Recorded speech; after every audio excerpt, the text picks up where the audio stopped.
In this video, I'll show you how to factory reset your Samsung Soundbar. Now, there's a few different ways on how to do this depending what model you have. This is a C series soundbar, one of the most recent one.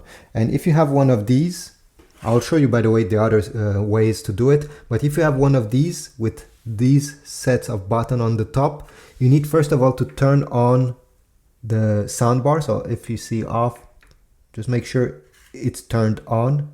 Perfect. You're going to find the plus and minus button here.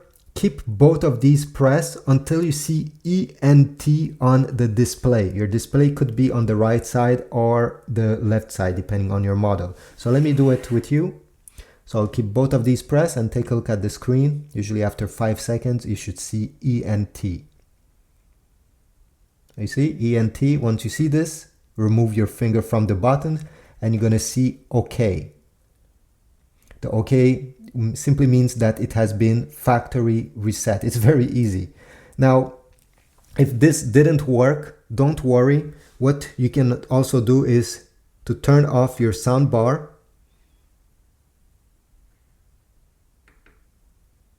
Okay, turn off.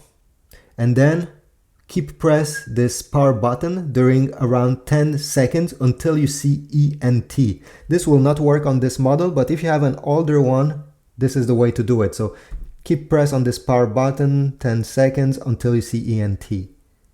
If this didn't work, take your remote control, turn off your soundbar, and then you're going to keep press while pointing this play pause button during 10 seconds.